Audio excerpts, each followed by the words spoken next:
Putain, il y a de la relation d'aide, il y a de la relation syndicale, enfin il y a des tas de choses, des choses qui se passent, tout va bien.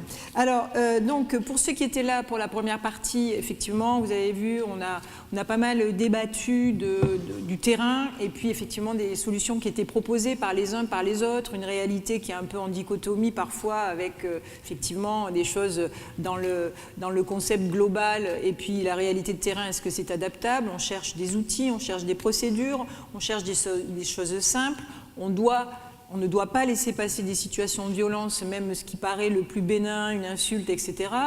Donc, par rapport à ça, j'ai une question.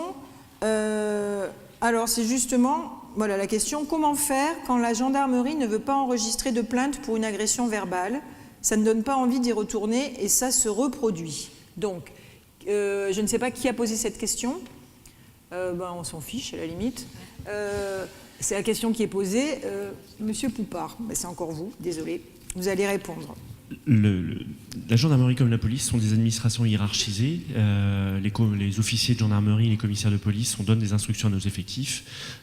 C'est pas une science exacte. Et effectivement, vous pouvez, à l'entrée d'un commissariat d'une gendarmerie, être reçu de manière insatisfaisante. Dans tous les cas, c'est pas parce qu'un jour vous êtes repoussé qu'il faut abandonner. Il faut écrire au commissaire de police, écrire au commandant de groupement de gendarmerie départementale pour lui relater les faits en disant qu'on a refusé votre plainte. Et dans tous les cas, vous pouvez mettre le préfet en copie. Ce n'est pas normal. Il y a une obligation légale pour tous les gendarmes et les policiers de recueillir toutes les plaintes, sans exception. Après, effectivement, un policier, un gendarme pourra vous expliquer que dans le domaine, effectivement, il n'y a pas de poursuite par le parquet et donc il faut d'abord faire des mains courantes, des mains courantes, et au bout de 5 ou 6 mains courantes, on pourra porter plainte devant la justice, etc. Mais là, on est pour une infraction particulière. Dans tous les cas, si vous insistez, il doit, c'est une obligation. Et si vous n'êtes pas reçu comme il se doit, n'hésitez pas, parce que l'officier de gendarmerie ou le commissaire de police ne sont pas forcément au courant de la manière dont vous avez été traité à l'entrée. Alors justement, la deuxième partie de l'histoire, de la question, qui est donc la suite, c'est alors que la gendarmerie s'est déplacée au domicile du patient qui, lui, voulait porter plainte contre l'infirmière pour mauvais traitement sur personne âgée. Alors, la parole de l'un contre la parole de l'autre. Est-ce que la parole du patient, le patient a tous les droits? Philippe, tu disais tout à l'heure, l'infirmière n'a que des devoirs, le patient a toutes les libertés. Est-ce qu'on en est encore là? Je reste sur ce que je dis, c'est absolument inadmissible de se faire ne serait-ce qu'injurier dans le cadre de son travail. C'est une infraction qui doit être portée à la connaissance. Vous n'hésitez pas à porter plainte. Si vous le souhaitez, n'hésitez pas à porter plainte sur rendez-vous, puisque c'est prévu, par l'intermédiaire du correspondant santé, puisque c'est prévu, n'hésitez pas à porter plainte. Nous encourageons, après c'est facile de le dire, mais nous encourageons au dépôt de plainte. Ce n'est pas normal de se faire injurier dans le cadre de son travail, et encore moins de se faire agresser. Mais alors donc, si la gendarmerie ne veut pas enregistrer la plainte, peut-on porter plainte contre la gendarmerie qui ne veut pas entendre notre propre plainte? C'est pas le sujet de porter plainte ou pas. La police nationale et la gendarmerie, il y a 18 organismes différents qui les contrôlent. Donc il y a énormément d'acteurs, si vous n'êtes pas content, il y a énormément d'acteurs à qui vous pouvez écrire, et ça va retomber, comme on dit, en plus fine. La seule chose, c'est que concrètement, comme je le disais, il faut écrire, n'hésitez pas à écrire au commissaire de police et on vous expliquera. C'est où on vous remettra en situation, parce que peut-être que vous n'avez pas compris le pourquoi du comment on n'a pas pris votre plainte, où les choses évolueront et les instructions seront données pour pas que ça se reproduise. Dans tous les cas, à partir du moment où vous passez par le correspondant santé, commissariat, gendarmerie, c'est qui le correspondant santé prévu par ces accords? C'est un policier, un gendarme qui connaît les problématiques santé. C'est-à-dire que c'est un interlocuteur régulier de votre ordre. Comme je le dis, c'est pour l'ordre, c'est Maurice, avec qui on va prendre un café, avec qui on va manger, qui connaît les problématiques, qui vient voir l'ordre, qui vient voir dans les cabinets. Croyez-moi, je suis bien passé pour le savoir, le ministère de l'Intérieur et le ministère de la Santé fonctionnent très différemment. Nos professions, c'est pas qu'elles soient opposées, c'est que les codes sont différents, les vocabulaires sont différents, les modes de prise de décision sont différents. Ce correspondant santé, c'est un policier, un gendarme qui va vous aider et qui va comprendre et qui va faire la courroie de transmission, qui va mettre de l'huile dans les rouages. Et c'est lui qui va vous permettre d'avoir cette plainte sur rendez-vous, d'expliquer la constitution de partie civile avec l'ordre. Eh bien oui, parce que je suppose que certains ont essayé de se constituer partie civile et ça a été refusé. C'est un facilitateur. D'accord. Et quelle est la différence entre une main courante et puis aller porter plainte vraiment? C'est quoi la gradation Déjà, police gendarmerie, c'est différent. Une main courante, c'est simplement un acte de renseignement. Par exemple, il y a votre voisin qui fait trop de bruit, vous allez au commissariat, vous déposez une main courante parce que vous ne voulez pas porter plainte. Et puis si au bout de 10 fois, voilà, et vous avez 10 mains courantes, donc officiellement, on sait qu'à telle date, tel jour, vous avez déclaré ces faits. C'est très employé dans plein de domaines, dans la non-représentation d'enfants, enfin, c'est très employé. La gendarmerie, ça s'appelle un procès-verbal de renseignement qui est, voilà, c'est à peu près la même chose, sauf que c'est un statut juridique. Mais de toute façon, tout peut être transmis au procureur de la République pour poursuite, et tout peut être traité. Aussi bien la main courante gendarmerie que la main courante police peuvent être transmises et peuvent servir de base à une procédure juridique, rien ne l'empêche. Mais dans tous les cas, ce n'est pas une plainte. Il n'y a que la plainte qui déclenche la saisine du procureur obligatoire et la constitution, et les suites données. Philippe, vous n'êtes pas d'accord ? Je ne vais pas passer pour le grand méchant loup qui est contre tout et jamais d'accord avec personne, mais je suis un peu provoque, hein, monsieur. Mais en même temps, non, mais c'est pour pondérer le discours, et puis sinon, il n'y aurait pas débat. Si tout allait bien dans le meilleur des mondes, si tous les commissariats, tous les bateaux, tous les oiseaux, tous les soleils... Ça me rappelle une chanson. Voilà, eh bien, on ne serait même pas là pour en parler. Or, il y a bien un problème. Moi, quand je vous entends, je vais ramener à de l'anecdote, et là, dans mon exercice de modeste infirmier libéral, quoi. Malgré tout ce qui... Je ne suis pas en train de dire, hein, surtout pas, n'entendez pas ça, je dirais complètement en creux, en négatif, que tout ce que vous faites ne sert à rien, ce que vous mettez, loin de là. Hein. Mais à vous entendre, on a l'impression que tout va bien, Madame la Marquise, et que, en gros, nos sujets. Non, il y a quand même des vrais problèmes. Je vais vous dire pourquoi. Moi, dans mon exercice, encore assez récemment, il y a quelques années en arrière, j'étais confronté à des phénomènes de violence assez singuliers qui mettaient en danger une de mes patientes âgées et, à la limite, moi et ma famille. Puisqu'on a reçu, ma femme a reçu des menaces. Le cas, c'était une personne diabétique, mais aussi alcoolique, enfin, qui souffrait d'addiction, donc un peu à la dérive, en perdition, une personne âgée qui vivait chez elle et chez elle s'était introduit des loupards de quartier, et voilà. Donc moi j'avais repéré, alors c'était sur fond d'alcool, hein, parce que dans un premier temps elle les avait peut-être un peu alimentés, mais au final ça s'est traduit par des violences sur elle, que j'ai signalées à de multiples reprises à la gendarmerie de ma ville. Je suis dans une ville de province. Je veux dire, les gendarmes sont venus une fois, machin, mais ils n'avaient pas le droit de... Alors il faudra toujours qu'on m'explique, ils n'avaient pas le droit de franchir le seuil de la porte, et je sais pas quoi, enfin des raisons. Donc la mamie pouvait continuer à se faire bastonner derrière le seuil qu'ils n'avaient pas le droit de franchir. Ensuite, je suis intervenu, moi je me suis trouvé exposé face à ces loupards. J'ai fait un constat, parce que couverte de bleu, la pauvre dame, j'ai constaté qu'il lui avait brûlé ses rideaux au risque de foutre le feu à tout l'immeuble. Je vous en passais des meilleurs, qui s'amusait avec le lecteur de glycémie, enfin, je veux dire, tout y était. Et au final, comme j'étais en première ligne et le seul à réagir, puisque, voilà, avec la pression du voisinage, dans une cage d'escalier, parce que tout le quartier commençait à être au courant, et en gros c'était de ma faute. Et comment ça? Et il y a l'infirmier, parce que tout le monde savait, de la gendarmerie, au maire, au machin, au quartier, au voisinage, tout le monde savait. Et en gros, qui était le fautif? L'infirmier. Parce qu'en plus, vous vous rendez compte, il y a l'infirmier qui vient matin et soir et il fait rien.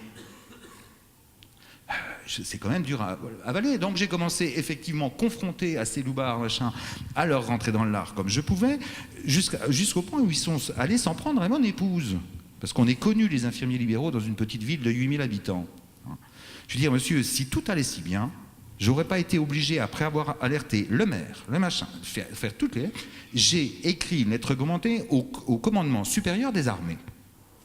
Et là, le lendemain, j'ai eu le commandant de la gendarmerie de Luxeuil-les-Bains qui faisait son froc au téléphone en me disant « Mais, et puis en plus, vous avez osé écrire au commandement supérieur des armées. » Je lui ai dit « Écoutez, monsieur, si j'ai dû le faire, c'est qu'on était devant l'immobilisme, l'indifférence totale, aussi bien des élus que du préfet, que des administrations, que des ordres, que notre truc, et que ça ne bouge pas. » Et là, ça a bougé.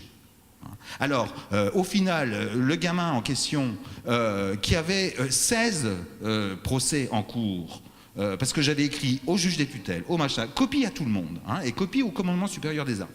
Alors là, on a organisé une séance entière du tribunal pour juger ces 16 affaires en même temps, parce qu'on le jugeait par petits bouts, alors il avait, bon, et on a fini par l'exclure de la ville, hein, on a mis et puis ça a bougé. Mais croyez-vous que, moi je suis responsable syndical un peu plus combatif que les autres, c'est normal, sinon je ne serais pas là.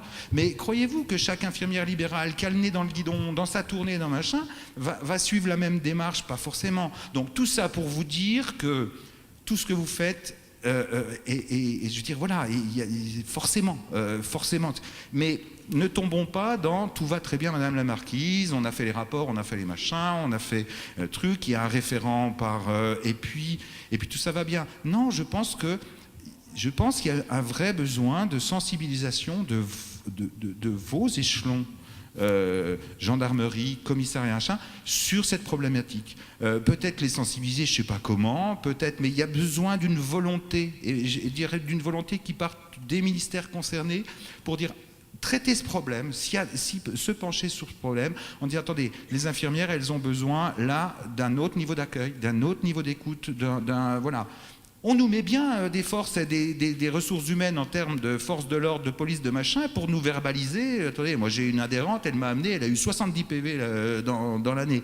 Je veux dire, là, il y a bien des forces de l'ordre qui agissent. Tout ça. Donc, en retour, et on doit se garer bien comme tout le monde, mais en retour, on mérite aussi, ça serait une forme de respect que moi je réclame pour notre profession, d'avoir un guichet d'accueil un peu plus empathique. Vous voyez, avec la même empathie qu'on peut avoir nous envers nos patients. Mais je pense que bon, ce degré d'empathie, cette reconnaissance voulue, elle est voulue par tout le monde. Maintenant, reste à savoir pourquoi il y a quelque chose qui ne se passe pas. Claudine. Juste, bien sûr, hein, je suis d'accord avec ce que tu dis, bien sûr, sauf qu'on peut peut-être faire bouger les lignes de façon locale. Alors pour le coup, quand même, en Lorraine tout se passe pas bien, mais ça a été, on a quand même obtenu lorsqu'on est agressé, lorsqu'on a besoin d'avoir quelqu'un, le référent qui s'occupe de nous, et plus rapidement, et même quand c'est possible, qu'il se déplace au cabinet ou dans la pharmacie ou chez le médecin plutôt que d'aller faire la queue 2 heures. Le référent donc à la gendarmerie. Voilà, à la gendarmerie ou la police, hein, que ce soit référent sûreté. Enfin, et ce numéro-là alors, on n'a pas de numéro spécifique, mais quand on est professionnel de santé, on le signale et on a une prise en charge un peu différente. Donc on a obtenu ça, bien sûr, au niveau local. Mais différents niveaux locaux, ça peut faire avancer le schmilblick. Bon, alors une autre question qui dit... Une infirmière, alors je lis assez mal la première partie parce qu'elle n'est pas très bien écrite, mais je comprends la fin. Est-ce qu'une infirmière a le droit d'arrêter des soins qu'elle fait si elle a une difficulté de prise en charge? A priori, c'était une situation difficile d'une patiente traitée à l'insuline, mais a priori qui avait des exigences un peu particulières et compliquées. Donc, est-ce que l'infirmière peut faire une démarche en l'état pour dire moi je n'accepte plus de traiter cette patiente, c'est trop compliqué, elle me met en danger ou elle met en danger ma tournée, enfin je ne sais pas. Est-ce que, alors c'est à la marge de notre débat, mais est-ce que... Oui, c'est l'ordre qui va répondre pour le coup, mais ça relève du fait que nous ayons l'obligation de continuité des soins. Je pense que ça... Mais bien sûr que non, l'infirmière, elle va jusqu'à ce qu'elle meure. Ça, c'est une question qui revient régulièrement et je veux dire, il y a une réponse quand même très simple à cette question. C'est-à-dire qu'on ne peut pas tout supporter et on a intérêt à un moment, quand la pression monte trop, d'arrêter les soins. On ne peut pas s'embarquer dans des situations qui vont devenir totalement explosives. Par contre, on n'arrête pas les soins du jour au lendemain sans mettre en place quelque chose en relais. Donc c'est une disposition qui est prévue par le Code de la santé publique. Il faut avertir le patient en lui laissant quand même un délai pour qu'il puisse s'adresser à un autre professionnel de santé de son choix et de son secteur. Donc vous lui remettez la liste des infirmiers et des infirmières de son secteur. Pour vous border, vous pouvez toujours appeler le médecin traitant pour lui dire que vous arrêtez la prise en charge, donc l'informer, c'est quand même mieux. Et vous pouvez également envoyer une lettre au conseil départemental en disant que vous avez prévenu la patiente, vous lui avez donné les coordonnées des cabinets pour qu'elle puisse trouver quelqu'un d'autre. Mais je veux dire, c'est vraiment des situations qu'on a tous les jours à gérer dans les conseils départementaux. Et il ne faut surtout pas continuer des soins lorsqu'on sent que ça devient... Parce qu'un beau jour, ça finira mal, quoi. Il y aura une agression verbale, physique, ou alors on vous accusera de 1000 mots. Donc, quand la situation devient impossible, qu'il n'y a pas d'autre solution, vous avez intérêt à arrêter les soins. C'est prévu, mais il ne faut pas le faire n'importe comment. Nous, on a eu justement une histoire comme ça qui s'est retournée contre l'infirmière parce que bon, le patient avait eu un geste un petit peu déplacé un samedi soir. Bon, il a vu les mains un peu baladeuses, donc elle lui avait dit, écoutez, puisque c'est ça, moi je ne reviendrai pas chez vous. Bon, elle l'a planté un samedi soir. Il s'est retrouvé sans soins le dimanche et le lundi, donc évidemment, après, il a porté plainte pour abandon de soins. Et là, effectivement, l'infirmière, elle aurait pu essayer de trouver une solution. Non, elle n'a pas porté plainte, elle aurait pu le faire, mais c'est le patient qui a en premier porté plainte. Bon, je veux dire, dans ces cas-là, elle aurait peut-être pu contacter un collègue homme, parce que bon, ça se passe sur une ville relativement importante, il y a quand même beaucoup de cabinets infirmiers, contacter un collègue homme qui aurait pu éventuellement aller le dimanche chez le patient, quoi. Voilà, donc vous pouvez le faire, mais pas n'importe comment. A priori, j'ai une question qui va dans ce sens. Alors, en cas d'agression verbale, donc la personne dit c'est notre parole contre celle du patient, bon certes, et alors elle pose la question suivante, et est-ce qu'on est couvert si on arrête la prise en charge immédiatement? Alors après elle dit car la loi nous oblige à faire un courrier au patient et faire un préavis, point d'interrogation. Moi j'ai dû intervenir encore 8 jours après l'agression pour ne pas être dans le cadre de la législation. J'ai envoyé un remplaçant, mais s'il n'avait pas été là, je ne sais pas ce que j'aurais fait. Alors c'est quoi cette obligation de préavis? C'est vrai? Non, il n'y a pas de jour, c'est un délai raisonnable. Après, on donne la liste des infirmiers sur le secteur. On essaye de s'arranger entre collègues, d'où l'intérêt d'une bonne confraternité, pour qu'il y ait un relais le plus rapidement possible. Mais après, à l'impossible, nul n'est tenu. Par contre, le souci se pose vraiment quand on a un patient qui a éclusé tous les cabinets de la région et dont personne ne veut plus. Hein. Tout à fait. Mais attends. S'il y a...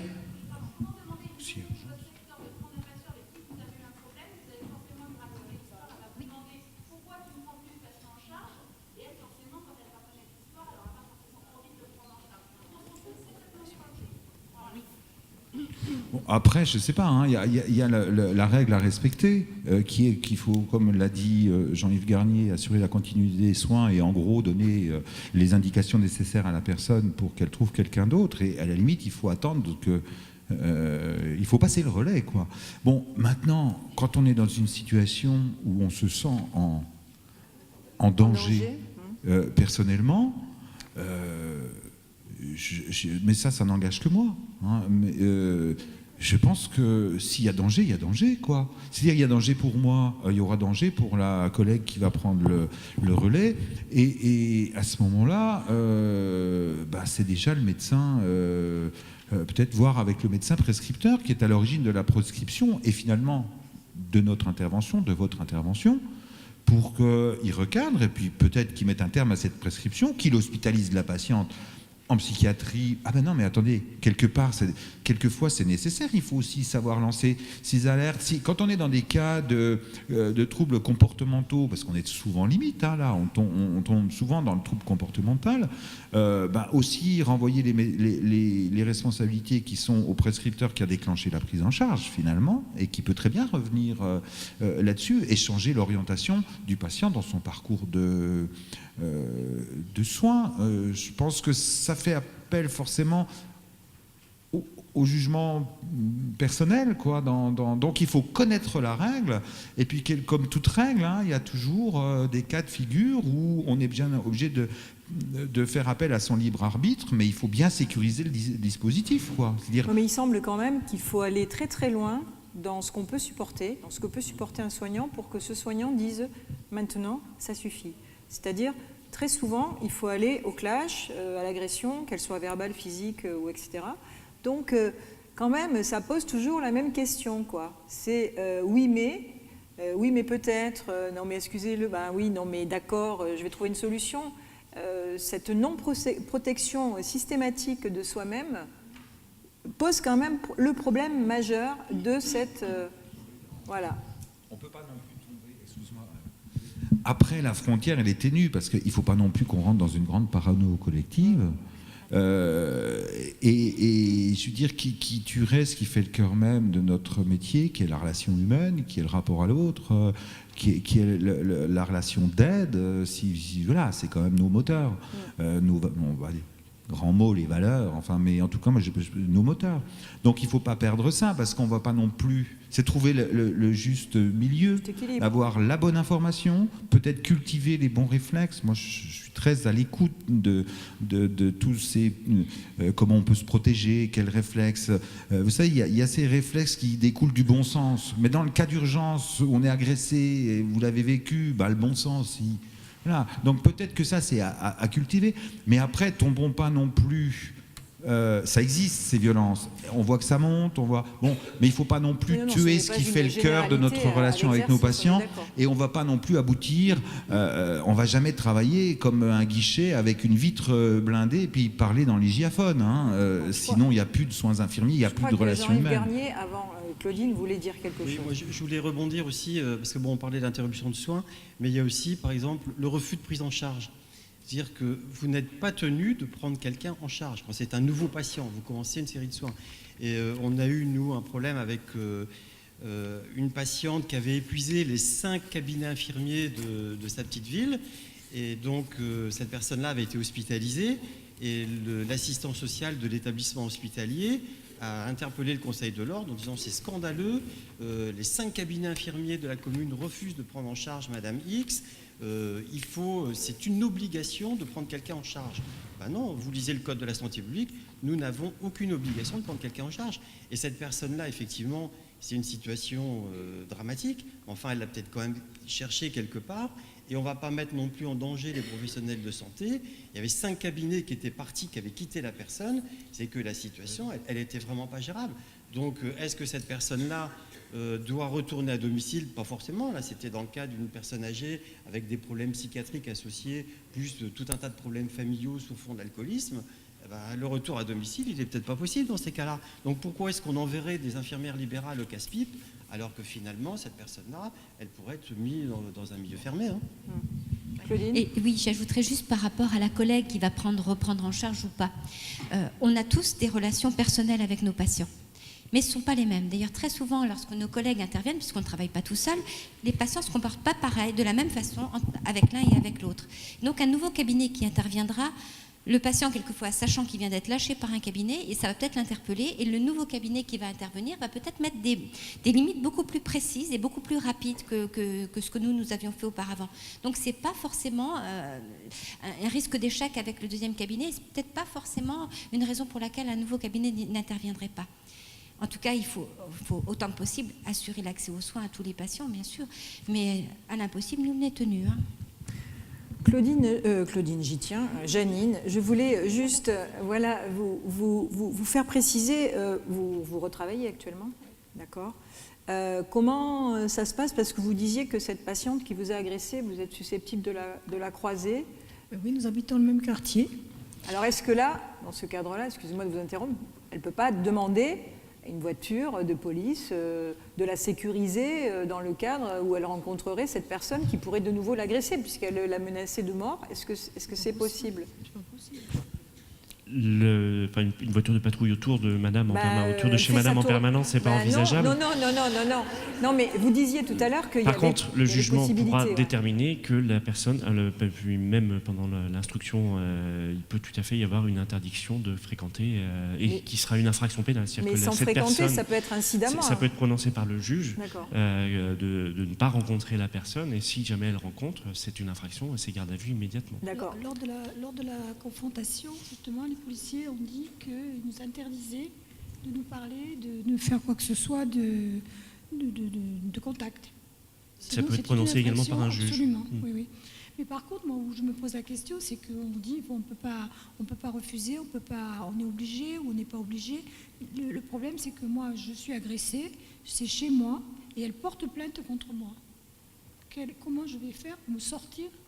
Elle dit, c'est tout simple, elle a dit, oui, mais elle était venue faire des soins chez moi, elle a compté des actes qu'elle n'a pas fait. Voilà. Donc je suis convoquée à l'ordre des infirmiers qui m'a dit, bon, on est courant, ça va, mais c'est quand même inadmissible qu'on puisse être confronté après avoir été agressé vraiment très très fort d'une plainte comme ça. Qui est-ce qui peut recevoir? Est-ce qu'un juge peut dire, ben, écoutez, vous n'avez pas fait les soins, je ne sais rien, hein, parce qu'elle a fait ça bien après, elle a fait ça. Mais on a toujours un retour de bâton. C'est ça qui est un peu gênant quelque part. Alors c'est vrai qu'ils ont aussi le droit je sais pas, d'avoir la parole. Mais on est vraiment dans une situation qui est quand même très gênante. Là, l'instruction est en cours, je suppose. L'instruction est en cours. Alors après, il est vrai que moi, je ne vais plus dans le quartier. Bon, on a une route qui nous sépare, donc je ne vais plus travailler dans ce quartier qui était mon secteur. Et donc j'ai une perte de chiffre d'affaires, hein, ça c'est évident. Et quand les gens me téléphonent et puis me disent, bah, j'ai dit je ne peux pas venir, j'ai été agressée, je ne viens pas. C'est un problème. Mais c'est un problème qui est insoluble à mon sens. Parce que moi je la rencontre à la pharmacie, je la rencontre à la poste, je la rencontre partout, elle me fusille du regard, elle ne me parle pas parce qu'elle sait qu'elle a une épée de Damoclès sur la tête. Mais le jour où ça sera prononcé, si elle a une peine, si elle a un truc comme ça, je suis par exemple qu'elle revienne chez moi et que cette fois me retombe dessus, quoi. Une réaction? Dans tous les cas, le droit de retrait n'a pas été évoqué. C'est très utilisé par d'autres professions qui se font agresser. Le droit de retrait existe. Malheureusement, la jurisprudence est très ténue pour les professionnels de santé, puisque, en gros, vous ne l'utilisez pas. En tout cas, il existe. Il a une valeur. C'est un outil à disposition. Mais c'est aussi une perte de salaire de ne plus pouvoir aller travailler. En tout cas, juridiquement, en tout cas, pour les professionnels qui ont été échangés avec nous, on a quand même des cas de figure où les infirmières ne retournent plus travailler. Elles ont trop peur. Elles se font accompagner. Pendant les semaines qui suivent, elles se font accompagner. Elles ne vont pas travailler seules. C'est quand même terrifiant, quoi. Les séquelles que ça peut avoir, c'est assez épouvantable.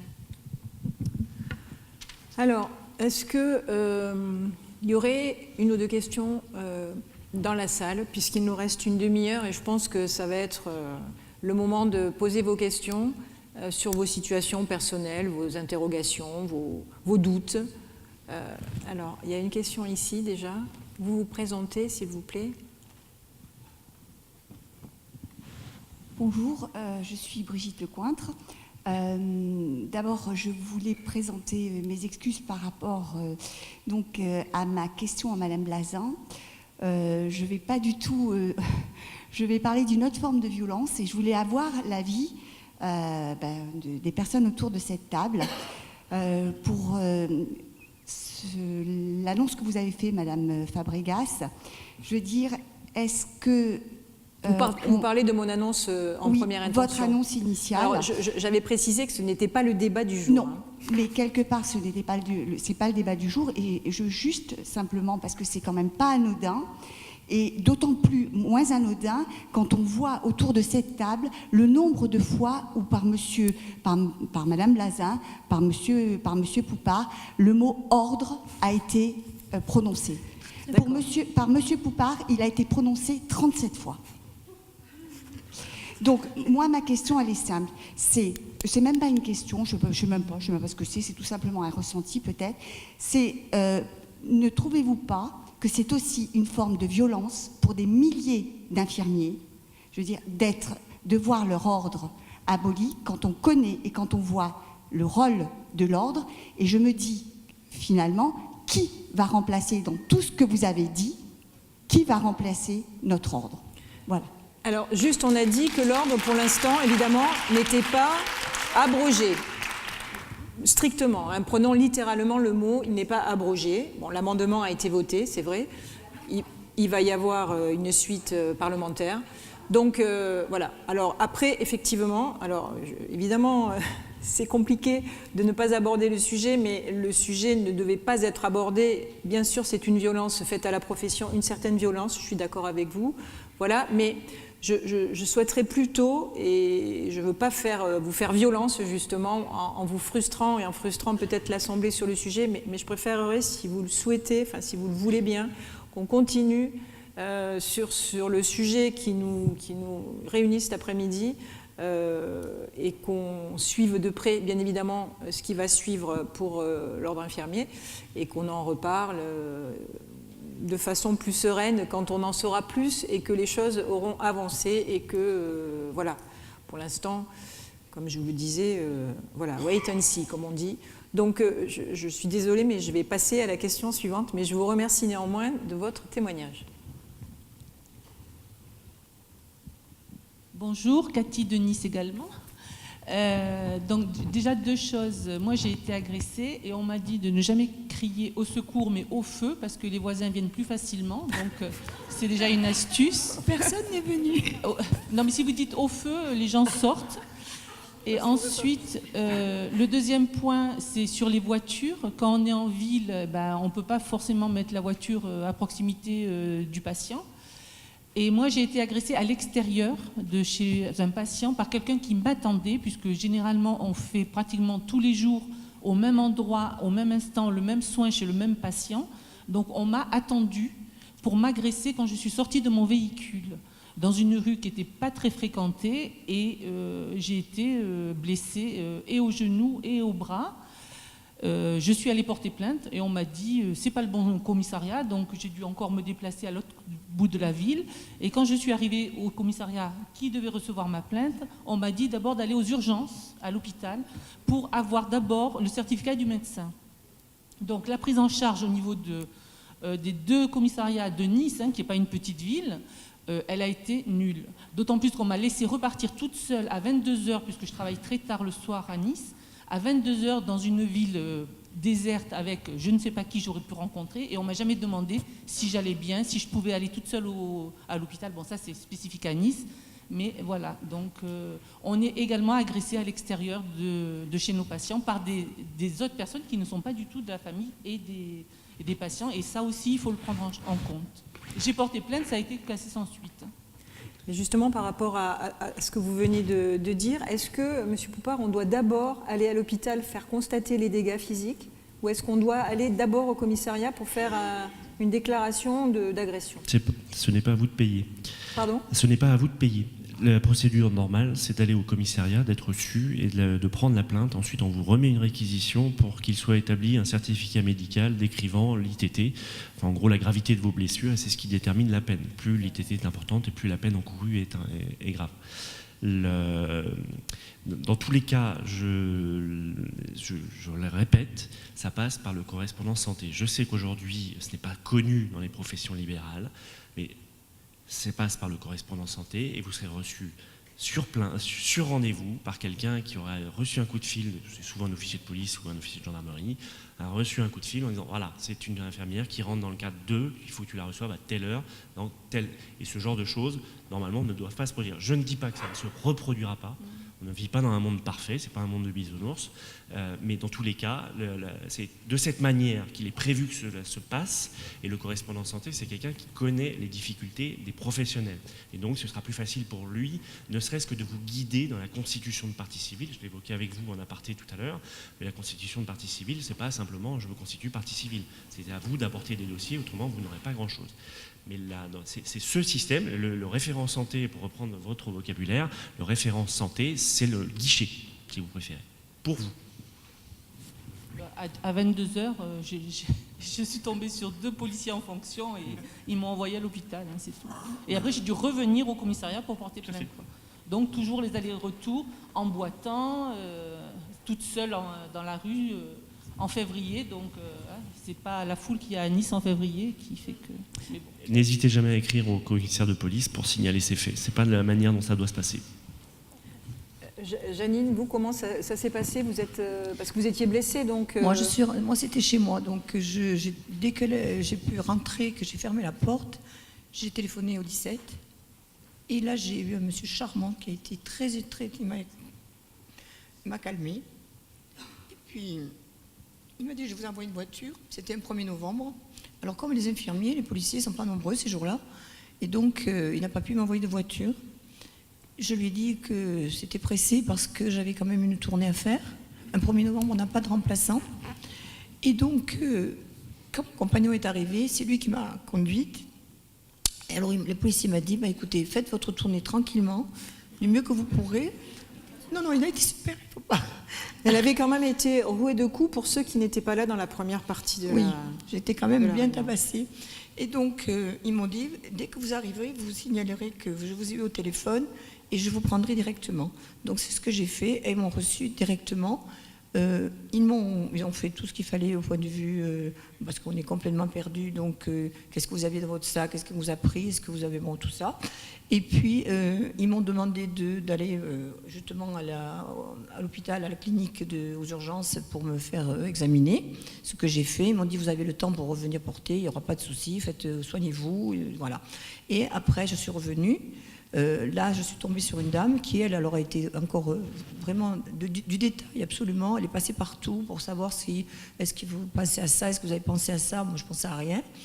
Et puis, elle m'a dit qu'il fallait que j'aille voir le service comment ça s'appelle, de médecine légale pour aller voir, faire reconstater les blessures que j'avais.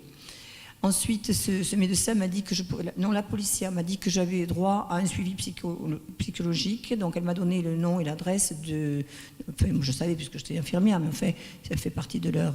Elle donne l'adresse et le numéro de téléphone du médecin que vous pouvez appeler. Et donc, ensuite, moi, j'ai été agressée 2 fois. Donc, j'avais déjà eu une première plainte qui avait déjà été enregistrée où vraiment, ils ont été, à part qu'ils n'ont pas noté que j'avais emporté le téléphone de la patiente parce que dans la panique, elle avait renversé mon sac, donc quand j'ai tout ramassé, j'avais emporté son téléphone portable. Je m'en suis aperçue quand j'étais au commissariat de police. Et là, le monsieur, je lui ai dit, écoutez, je vous le laisse. Il m'a dit, non, on n'a pas le droit de le garder, il vous faut le lui rendre. Je lui ai dit, oui. Alors ils m'ont dit, non, mais vous n'êtes pas obligé d'aller le porter chez elle, essayez de trouver un moyen dans un lieu public, quelque part où vous ne puissiez pas être agressé. Voilà. Donc moi j'ai été très bien reçue, que ce soit par les policiers, ensuite par l'ordre des infirmiers. Et là j'insiste parce que vraiment, on est perdu. On n'a plus de libre arbitre. Je disais, moi j'étais tabassée, j'étais par terre. Et je dis, on ne se relève pas, on est par terre. Donc après, moi je n'avais pas eu le réflexe d'appeler qui que ce soit. Et c'est un collègue qui est jeune qui m'a dit, il faut appeler l'ordre. Et c'est l'ordre qui a tout mis en route. C'est l'ordre qui m'a aidé en tout. Et c'est pour ça que madame elle a raison. S'il faut se battre, il faudra se battre. Merci. Je voulais juste rebondir sur ce qu'a dit la dame. Elle a dit, moi j'ai été agressée à l'extérieur.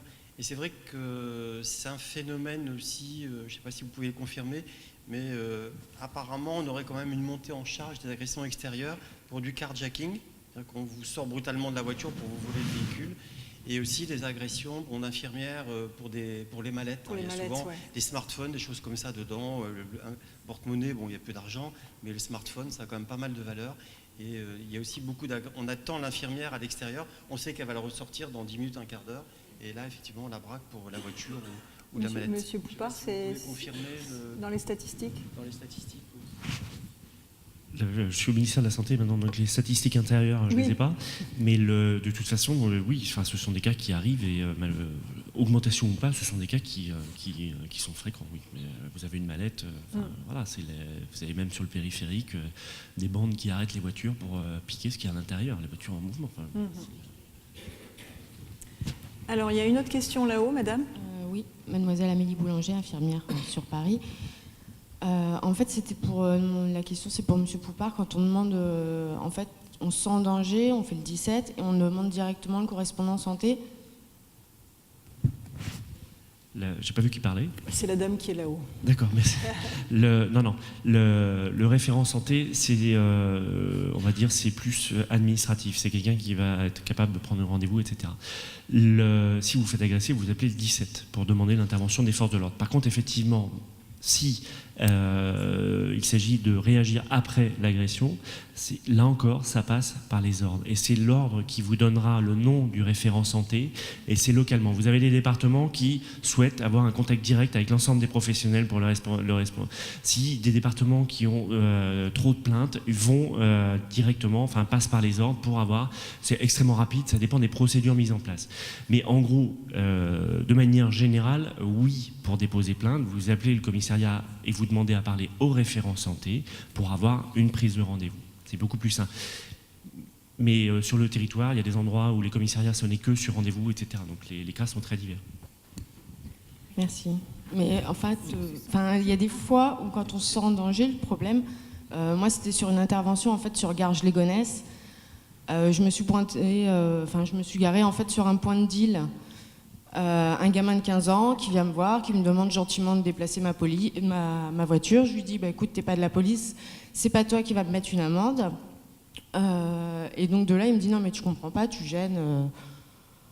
Et je lui dis, écoute, j'en ai pour 20 minutes, je vais redescendre. Dans ma voiture, dans 20 minutes, elle te gênera plus. Le souci, c'est que le gamin de 15 ans, il s'est multiplié par 8. Et moi, entre-temps, j'ai bien sûr appelé le 17 en disant, voilà, moi, je suis garée à tel endroit. Le gamin, il m'a quand même fait un signe. Hein, il m'a pas dit, je vais te tuer, mais il m'a juste fait le signe, comme quoi qu'il allait m'égorger. Enfin, voilà. Je suis redescendue, ils étaient 8. J'étais pas fière. Hein. Et il n'y a aucune voiture de police qui s'est déplacée parce qu'il ne s'était encore rien passé. Alors, oui, et notre témoignage, il y en a plein d'autres là. C'est toujours dans le même cadre de votre réponse. Nul n'est censé ignorer la loi. Et en l'occurrence, les gens qui accueillent à la gendarmerie ou au commissariat de police sont censés savoir qu'il y a un correspondant santé qui s'occupe des infirmières qui ont été agressées.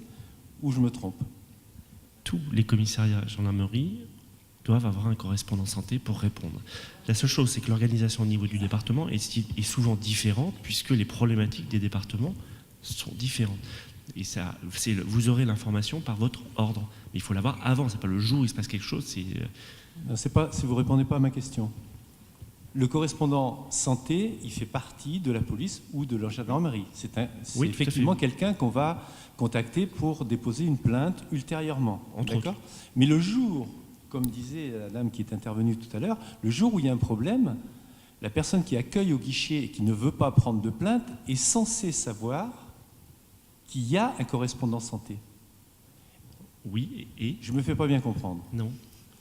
Si vous préférez, si vous allez au commissariat, le référent santé, il est là pour vous faciliter la vie. Il connaît les problématiques, il est là pour vous faciliter la vie. Si vous pointez à l'accueil, si vous allez à l'accueil d'un commissariat pour porter plainte, il n'y a pas de raison de prévenir le correspondant santé. C'est pas ce que je voulais dire.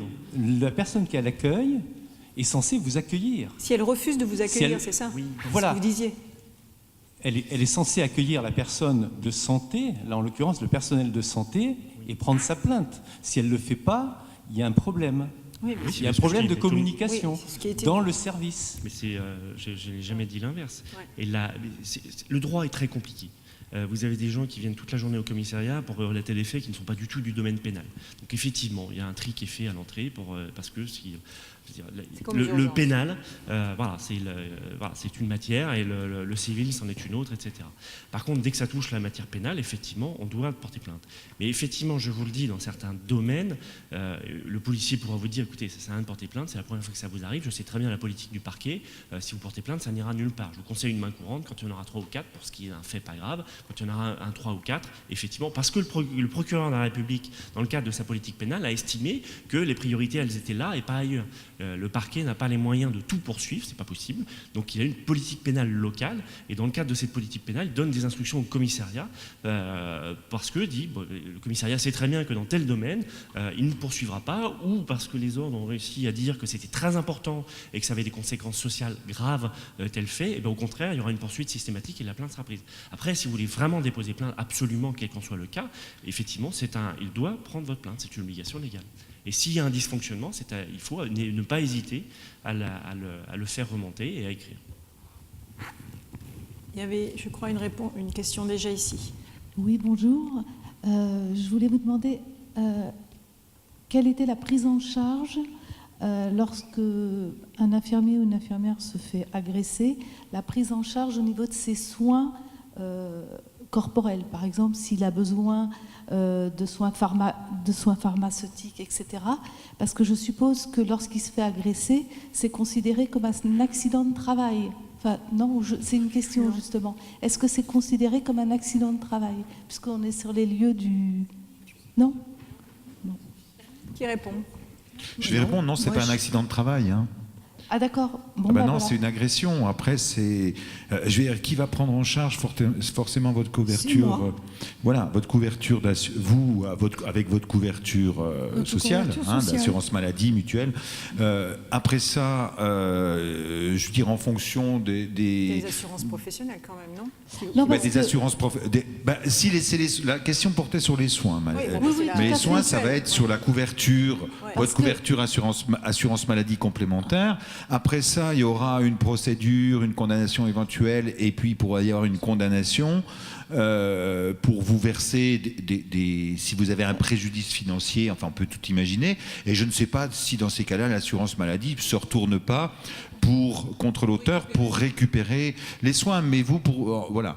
Par contre, mais la question est intéressante sur un autre sujet qui est celle des accidents d'exposition au sang. Je fais là. Vous savez, il y a eu un déficit d'information et on vient de se rendre compte que ça va beaucoup plus loin d'ailleurs que ce qu'on imaginait. C'est que, et là encore, d'un déficit d'information des infirmières. 22% de celles qu'on a interrogées dans le sondage Louis Harris disent ne pouvoir rien dire, en gros, sur leur couverture complémentaire. C'est-à-dire qu'elles ne savent pas. 22% tout simplement ne savent pas. C'est énorme. Donc, sachez que ça, c'est un problème aussi. Il y a un déficit d'information parce que sur les accidents, l'accident de travail. Pourquoi je voulais rebondir sur ça, Monsieur Tisserand, je suis désolée de vous couper la parole. C'est parce qu'on vient juste d'être informés, nous, dans notre cabinet, dans notre ville, qu'on n'était pas couvert en tant qu'infirmière si on a, au niveau de nos soins personnels, si ça se passait dans le cadre d'un accident de travail. Oui. Ça veut dire que ça s'appelle l'AVAT. Et cette assurance, normalement... Elle est facultative. Oui, mais on a eu un défaut d'information quand moi je me suis installée, il y a 10 ans. Bien sûr. Je n'ai jamais été informée, je pensais que j'étais couverte. Heureusement, je n'ai rien eu. Mais ça veut dire que on n'est pas couvert au niveau de nos soins personnels et que... Ni en AT, ni si vous l'avez déclaré en AT, c'est encore plus grave parce que vous n'êtes pas couvert en assurance maladie. Exactement. Et on a le cas d'infirmières où l'assurance maladie a fait des récupérations d'indus de 8 500 €. Voilà. Tout simplement parce que l'infirmière avait eu des soins qu'elle avait déclarés en AT, alors qu'elle ne cotisait pas volontairement en AT. Alors vous voyez, la carence, elle est à combler par l'assurance maladie. C'est pas acceptable qu'une infirmière qui va signer la convention, ce qui va être conventionné, c'est lié à la convention, n'ait pas une information claire de la part de l'assurance maladie au départ sur ce sujet-là. Tout à fait, je suis complètement d'accord. Mais le problème, c'est que quand Madame Garnier, Madame Gillan, tout à l'heure, vous disiez qu'au niveau de... Vous faites partie de voilà, et aussi au niveau d'un syndicat, vous disiez que vous en informiez que tous les adhérents qui étaient chez vous, etc., étaient informés. Est-ce que vous informez aussi de ce défaut de... Oui, alors c'est nouveau. Oui, tout à fait. Nous accueillons toutes les nouvelles installées. Ah, toutes les nouvelles installées. Parce qu'effectivement, on se rend bien compte qu'il y a un déficit d'information. Et donc, tous les lundis, nous faisons un accueil nouvelle installée et nous leur expliquons exactement les droits, les devoirs, les obligations. On leur remet un livret, une attestation de présence à cette petite formation qui dure 2h30, 3h. Souvent, c'est un peu plus long parce qu'elle pose plein de questions, du coup. Mais on les informe sur tout ça, mais aussi sur la nomenclature, effectivement. Mais on leur donne une information complète.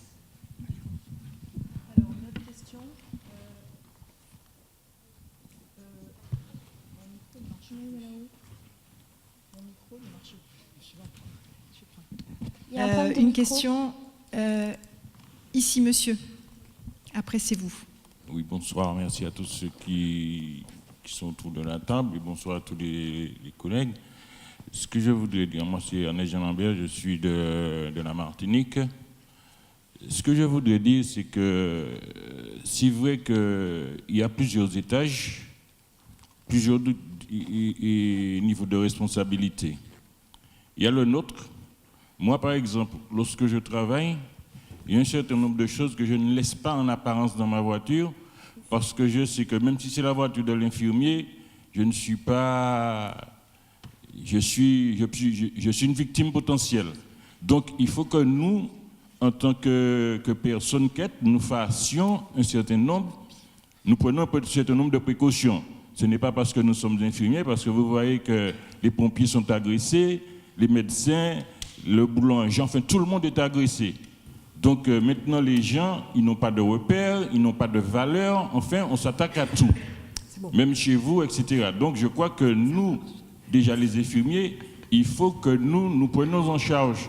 Et même au niveau de la RC, c'est vrai que certaines personnes ne sont pas informées, mais il y a un certain nombre d'organismes, il y a les syndicats, etc. Il faut que nous arrivions à faire passer l'information. Mais je voulais aller au-delà et demander à M.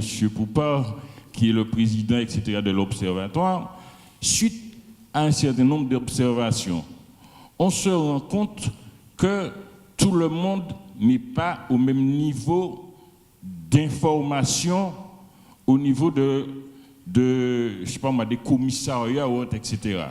Est-ce qu'on peut espérer qu'après cette petite table ronde, où il y a quand même des gens assez importants, des responsables, est-ce qu'à partir de cette table ronde, où un certain nombre de carences remontent, vous allez pouvoir faire passer dans tous les commissariats et toutes les gendarmeries de France et de Navarre le message pour que ceux qui reçoivent les infirmiers n'attendent pas que ce soit le référent qui les prenne en charge de manière à prendre leur plainte.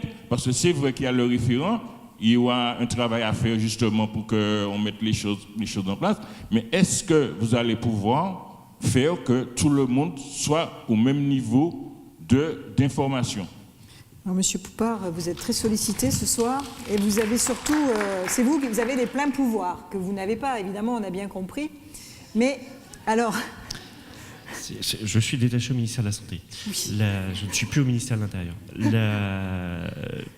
Il y a un gros effort qui est fait par le ministère de l'Intérieur pour diffuser l'information. Il y a eu des notes de service, des notes dans les préfectures, informer. Après, on n'empêchera pas les individualités. J'étais en Martinique il n'y a pas très longtemps pour travailler avec le CHU et la Sécurité sociale de Martinique qui constate une hausse des agressions et donc une hausse des accidents du travail et donc une hausse du coût pour la Sécurité sociale.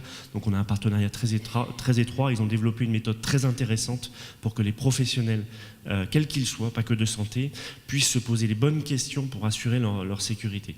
Ils ont développé une méthode qui est un tableau Excel où on vous apprend à vous poser les bonnes questions pour assurer votre sécurité. C'est très efficace. Je la diffuse largement. Cette information, elle est diffusée. Après, je peux vous parler de la surcharge de travail des commissariats de police et du moindre gain de la paix qui dans le commissariat a 100 procédures judiciaires sur son bureau à sortir, dans une dizaine de viols. Mais ce n'est pas le sujet. C'est pas le sujet. Il y a des accords qui ont été signés par les ministres, on se doit d'y répondre et on se doit de vous recevoir comme il se doit et on se doit de recevoir tous les citoyens. Après, oui, je ne nierai jamais qu'il y a des cas particuliers, mais les solutions, les clés, je vous les ai données pour passer outre ces verrous qui sont souvent individuels. Il ne faut pas hésiter à prendre la plume et à utiliser vos ordres.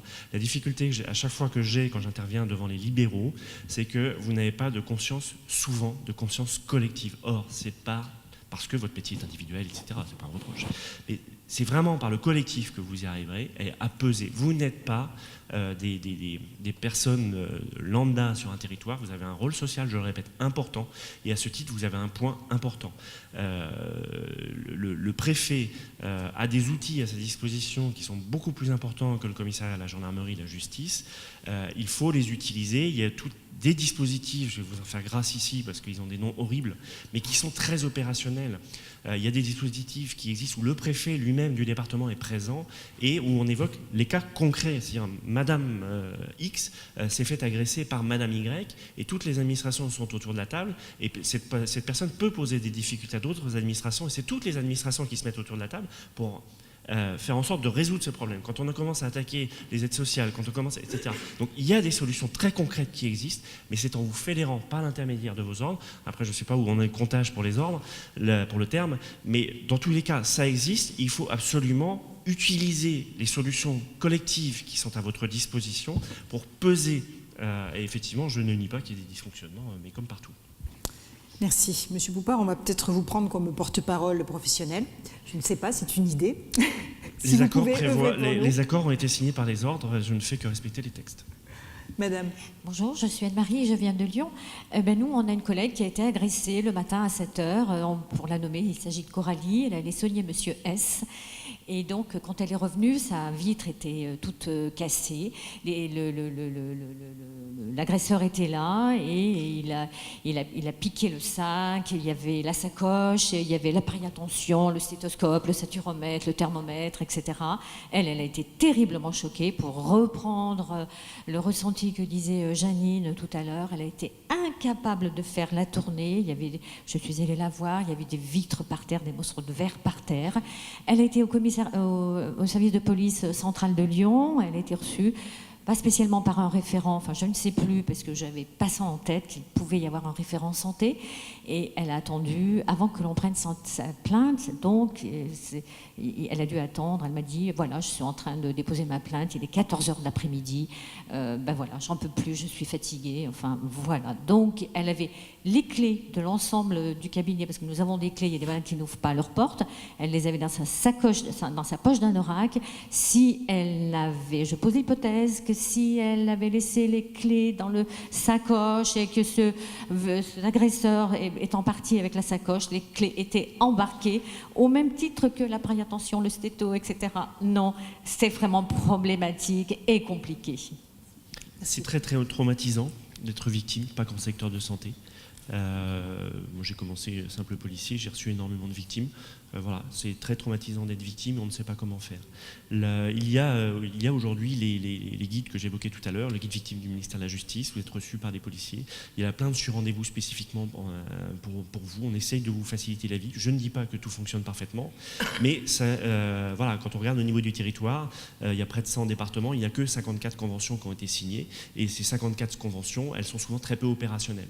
Donc voilà, il y a aussi un travail à faire chez tout le monde, parce que un travail opérationnel est à faire. Effectivement, avoir les clés, par exemple, les clés, on déconseille d'avoir l'adresse client, autrement il va falloir changer toutes les serrures.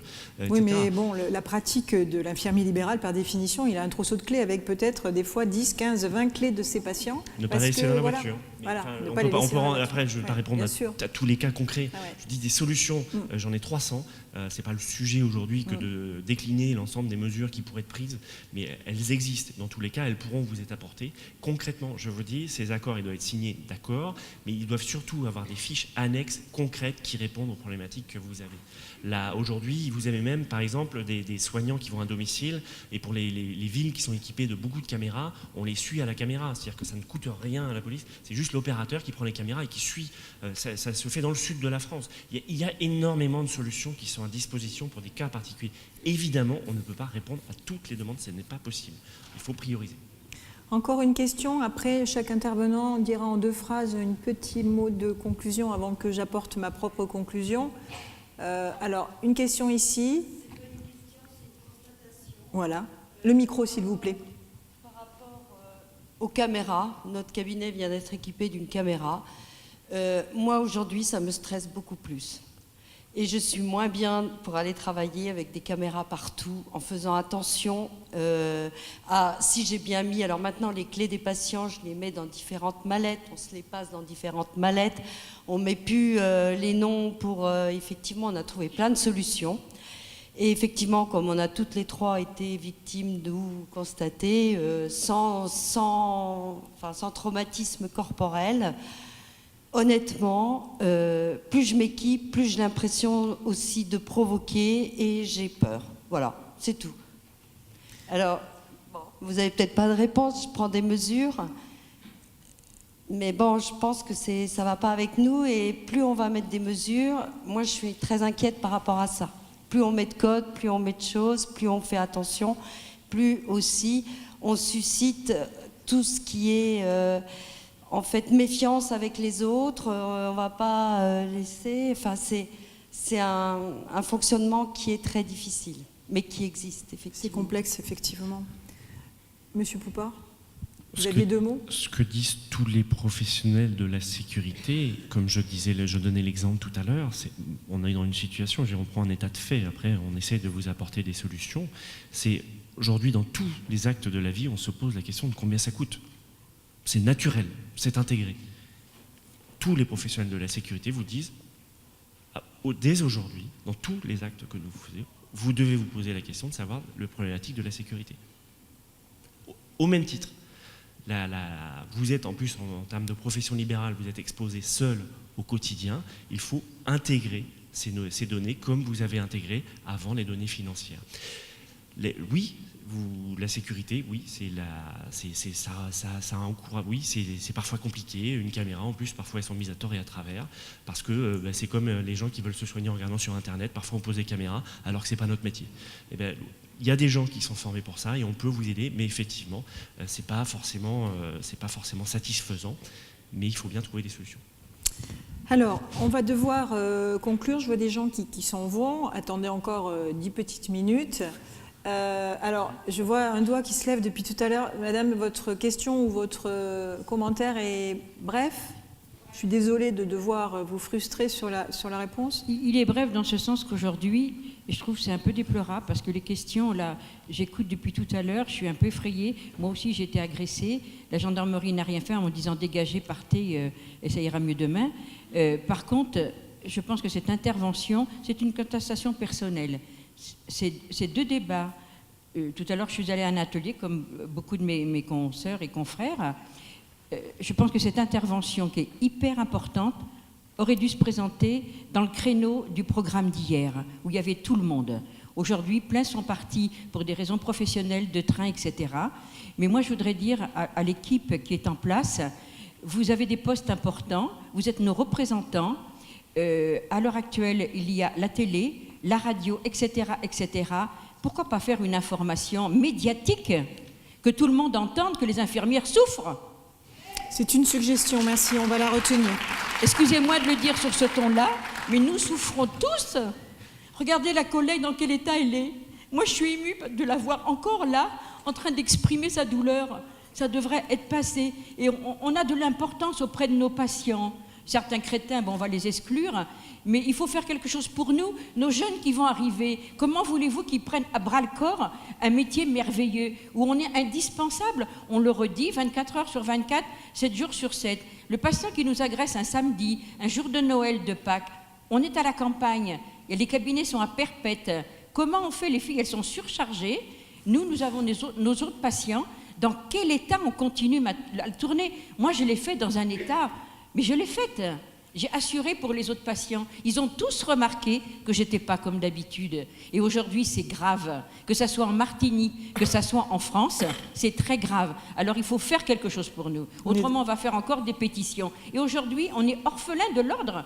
Alors, on va aller où? Vous croyez que c'est les amis médecins qui vont nous défendre? Eh bien, moi, j'y crois pas du tout. Excusez-moi. Merci. Alors, Philippe, Jean-Yves...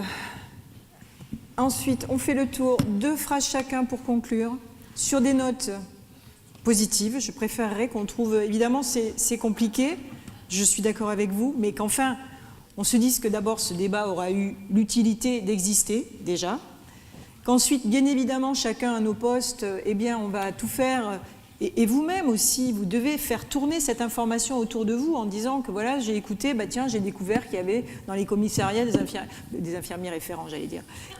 C'est un lapsus intéressant, des policiers référents, voilà, qui sont là pour répondre à des problématiques spécifiques. Et donc, qu'au moins, bien évidemment, on a tous envie que la sécurité... qui ne riment pas forcément avec soin, ce n'est pas des choses qui sont facilement accollables comme vocables, mais en tous les cas, là, on voit bien aujourd'hui que c'est important de travailler en sécurité pour faire des soins de qualité sans pour autant se mettre en danger soi-même. Alors, Philippe, tu fais une toute petite conclusion en 2 phrases et demie. Ça va être difficile. Ça comptait pas. Oui, non, alors conclusion positive et truc. Alors justement, alors peut-être trouvons un équilibre sans sombrer dans la peur, la parano, la peur de l'autre, voilà. Et en même temps, demandons à la société, je dis la société très, très largement, quelle est une autre approche, un autre regard sur la profession d'infirmière. Je le redis, la vie d'une infirmière vaut autant que la vie d'une institutrice, d'un policier. C'est pas traité les décès de nos collègues ne sont pas traités de la même façon et par les médias. On l'a bien vu par les différents ministres qui se succèdent. Je fais pas de politique, mais ça mérite même pas un déplacement du ministre, jamais. Alors que voilà. Et puis derrière ça, agissons. Alors pas seulement avec. J'ai bien entendu monsieur qui a prononcé 46 fois le mot ordre, pas seulement dans une approche, je dirais, institutionnelle où on se satisfait de mettre un référent, machin. Il y a un autre travail, un vrai travail à faire. Il faut qu'on fasse un vrai travail là-dessus vous avez identifié les sources de violence, elles sont différentes. On va pas apporter des solutions à tous les problèmes sociétaux. C'est fini. Au moins. Mais il y a des sources d'exposition qu'on connaît, sur lesquelles on pourrait agir. Mais faisons ce travail de fond, c'est-à-dire tout ce qui est psychiatrique, ça renvoie au partage de données de santé, voilà, ça c'est des pistes très concrètes. Et puis après, les violences urbaines, c'est autre chose, mais je pense qu'il faut sortir et pas remettre le couvercle. Le référent, moi je veux bien, mais la nuit, le jour, je ne sais pas s'il est joignable. Moi j'aimerais que demain, si je suis victime d'une violence et mes consoeurs, quand je vais dans n'importe quel commissariat, dans n'importe quelle gendarmerie, on m'accueille comme un professionnel de santé, c'est-à-dire quelqu'un qui consacre sa vie aux autres, qui est victime, exposé dans le cadre de son métier, comme un instituteur, comme un policier, et qu'on mérite un traitement, une prise en charge, je dirais, pas simplement institutionnelle, parce qu'on s'est rassuré par des mesures un peu technocratiques. Merci Philippe. Alors, Jean-Yves, si à parité, on est mal barré, hein. Il est déjà 5h10. Oui, donc moi je voulais rappeler qu'il était important de faire remonter tous les éléments de violence, hein, ça on l'a bien dit, c'est comme ça aussi qu'on va progresser. On est là pour vous assister. Il est bien évident qu'on peut aussi mettre en place dans les régions, comme l'a fait l'URPS, et ça peut être fait en collaboration entre les différentes URPS régionales et les conseils régionaux de l'ordre, des formations et des informations à destination des professionnels de santé. Et je veux dire que nous, le Conseil de l'Ordre, on a mis en place l'Observatoire des violences infirmières en 2013. Et donc, on travaille avec les services de police et de gendarmerie. Et c'est vraiment important. Je veux dire, nous, on ne peut rien faire si vous non plus n'alimentez pas notre base de données et ne nous contactez pas. On est là aussi pour vous rendre service, pour vous assister, pour vous prendre en charge, pour vous apporter de l'aide. On a oublié juste une chose, c'est qu'en termes de pénalisation, tous les actes de violence envers les professionnels de santé sont sanctionnés beaucoup plus lourdement par les tribunaux. Il y a une disposition spéciale du code pénal pour les violences faites aux professionnels de santé. Merci. Claudine. Oui, alors effectivement, moi je vais essayer d'être positive. On fait des choses. Et grâce à vos remontées, on va faire encore plus de choses. On va essayer effectivement de travailler dans les IFSI pour bien former déjà nos étudiants. On va renforcer le travail le lien entre la ville et l'hôpital pour avoir des données de santé qui soient suffisantes pour bien prendre en charge. Ça va se faire, c'est en route. Qu'il soit bien meilleur de façon à ce qu'on ait déjà une connaissance des patients que l'on prend en charge. Après, nous sommes dans un monde qui est celui qui est. Nous sommes dans une société et donc les agressions, elles sont là. On ne peut rien faire sans vous. C'est vous qui êtes la clé et le moteur de tout.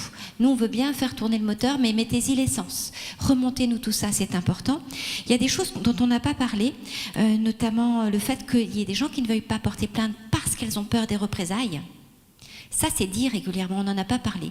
Il y a une chose dont on n'a pas parlé, sur laquelle il faudrait peut-être réfléchir, c'est qu'est-ce qu'il y a dans mon comportement qui peut provoquer une agression ? C'est un vrai sujet, on n'en a pas parlé. Donc la porte est encore grande ouverte. Amenez vos réflexions, amenez vos témoignages et on va faire. Nous derrière, on est très volontaires, on vieillit un petit peu, on a besoin de ressources nouvelles, mais on est très volontaires pour faire avancer les choses. Merci de votre aide. Merci. Alors Arnaud Poupard. Pour répondre concrètement à vos questions que vous pouvez vous poser en matière de sécurité, il y a un site du ministère de l'Intérieur qui s'appelle C'est plus sûr, qui est à votre disposition. Il est extrêmement concret, il vous aide à vous poser les bonnes questions, il vous apporte des réponses. Si vous voulez rentrer très techniquement dans les sujets, vous pouvez, ou rester en surface. Il est très bien fait, C'est plus sûr, n'hésitez pas à le consulter. Ça vous donne, les commerçants s'y mettent, et ils peuvent même, il y a un forum, et répondre à vos questions. Dans tous les cas, je vais remettre une couche par rapport à ce qui a été dit avant. Si vous ne déclarez pas, ça n'existe pas. Et on ne pourra rien faire, et je n'obtiendrai pas de budget, je n'obtiendrai pas de moyens, je n'obtiendrai rien. Pas de déclaration. Évidemment, ça passe par les ordres, les déclarations avant de m'arriver. Si vous ne déclarez pas, ça n'existe pas. Merci. Claudine. Non, j'y tiens. Janine. Bon, écoutez, moi, je vous remercie de m'avoir invitée pour faire partager ça. Je voudrais dire à tous ceux qui sont là et de faire remonter l'information, c'est-à-dire que sans l'ordre des infirmiers, on est un orphelin. Et sans les policiers, on l'est également. Merci. Donc je crois qu'il faut faire confiance aux deux. Alors, bon, et bien donc, à l'issue de cette table ronde, de cette conférence, où j'espère, malgré tout, des choses très, très intéressantes et positives seront ressorties de ces débats. D'abord, je remercie chaleureusement pour la qualité de vos interventions respectives, ces 5 intervenants, et notamment vous, Janine, de vous être déplacée, d'être venue témoigner devant vos pairs. Et c'est très important, puisque, comme je le disais au début, peu de professionnels témoignent de façon ouverte. Alors voilà, je suis chargée de conclure cette deuxième édition des GNIL qui s'achève, on va dire, sur une note plutôt optimiste. On va garder le mot optimiste parce que voilà, on a mis en exergue une situation, une problématique dont on veut vraiment se défaire, trouver des solutions. Et donc, entre la conférence d'ouverture hier matin et la table ronde de clôture ce soir, évidemment, on a fait un grand écart. On est passé de l'amour que les soignants portent, ou pas d'ailleurs, aux patients qu'ils soignent, jusqu'aux violences que ces derniers peuvent parfois leur infliger. Alors évidemment, ces deux vocables extrêmes, amour et violence, qui parfois sont intimement liés à notre corps défendant, en tous les cas au corps défendant des soignants qui en pâtissent. Alors, si l'on devait n'en retenir qu'un, évidemment, vous imaginez bien que je vais retenir l'amour. L'amour porté à l'exercice professionnel, à ce métier de proximité qui demande de la disponibilité, de la bienveillance, des qualités humaines, en plus, bien évidemment, de toutes les autres compétences professionnelles requises. Donc, nous espérons donc, j'espère, toute l'équipe qui a organisé ces journées, Antoine Huron, le directeur d'ISEOS, Grégoire Coutan, le directeur d'ISEOS, toute l'équipe, moi-même, on espère évidemment que ces journées et leur substance va vous accompagner de façon bienveillante dans votre quotidien. On sait aussi